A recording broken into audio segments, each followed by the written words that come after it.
Casteism in the so-called Hinduism is a social problem which has been there even before Gautam Buddha. It is an evil of the Hindu society and needs to be dealt with. But it would be totally wrong to say that it is found in the Vedas or the spiritual scriptures of the Vedas, which happen to be the root of the so-called Hinduism, was edited by Vedavyasa, who was a Shudra by birth. He was a son of a fisherwoman. And he not only edited the Vedas, he wrote even the Mahabharata, which is again another Hindu scripture. And then we have the Ramayana, another major scripture of the Hindus, which was written by Valmiki, who also was a thief. To start with, he was a bandit. He was in the forest, trying to loot all the people who went across the forest. And in the way the story goes, that he met another rishi who taught him the route to the truth, and that's how he went on to become Valmiki and wrote the Ramayana. And then we have Sri Krishna, who is supposed to have delivered the Bhagavad Gita, another major scripture of the so-called Hindus, was also covered by birth, means Yadava, means again a lower caste, that is the Shudra. So these are shining examples to drive home the point that casteism in the so-called Hinduism is not by birth. It is by anybody can rise to the status of a Brahmin by his self-effort. It has nothing to do with a person being born. Actually, when you look at it in the so-called Vedic understanding, it is said that everybody is ignorant, starts being. When a person is born a Shudra, means ignorant. Ignorance, and that is what he makes of himself through his effort,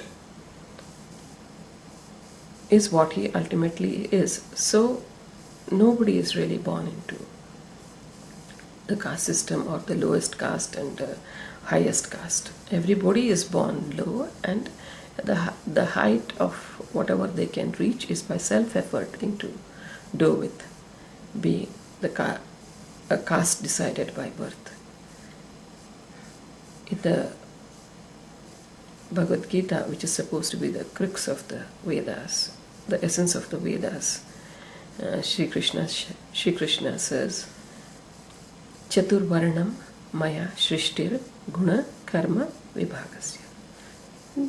The four categories, the four divisions have been created by me according to one's capability, one's karma, and one's qualities. Guna is quality. So that basically it was made for a proper functioning of a society. Like it now, you classify different people with different skills under categories, and this does not exceed beyond that. For example, it is true in its statement in the sense that a person who is qualified to become a doctor needs to do his job alone. A person who is qualified to become maybe a pilot, he needs to do his job. And the guy who's qualified to become a teacher, he has to do his teaching job. A person who is qualified to become a plumber, he does his job. A farmer does his job. So if you don't want that, all you need to do is get out of it, and then you qualify yourself for whatever else you want to do. But what he means by saying that the one cannot do the job of another is because the person who is qualified to be a pilot cannot do the job of a plumber because he is not qualified for it. And a plumber cannot do the job of a scientist because he is not qualified for it. But there is every chance that he wants to qualify himself for it. He surely can do it. And these are the examples of Vyasa and Krishna and even Valmiki clearly giving the message that anybody can raise to that status provided they put in their own effort, what we call is the karma. By your karma alone, your caste is decided according to the Vedic understanding and not by birth.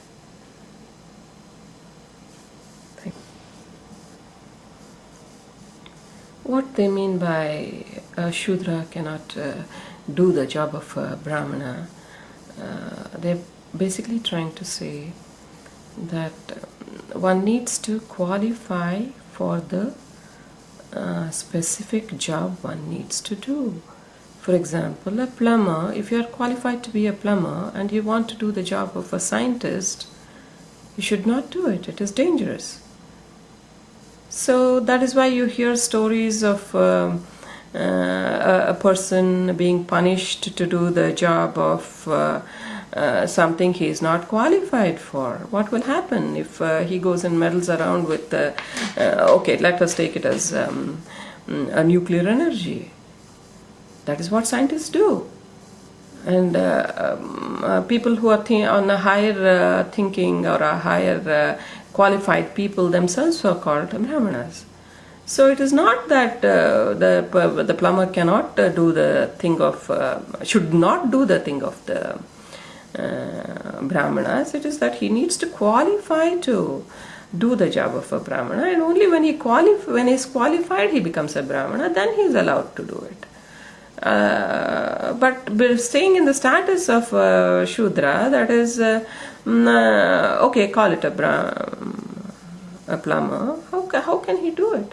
It is, that is why you have stories which talk about the Brahmana, when the Shudra tried to do something, he was punished. Means, what would you do to a person who, even today, for example, what would you do with somebody who goes around and meddles with something they do not know how to handle?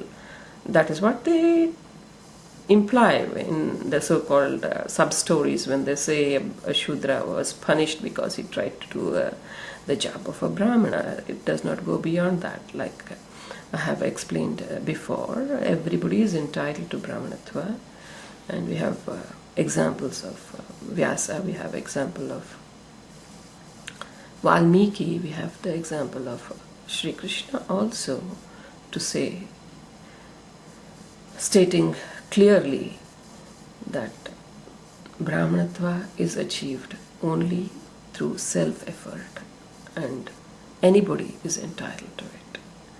And it is not by birth. Nobody is a Brahmana by birth. Brahmanatva is something that one achieves through one's effort.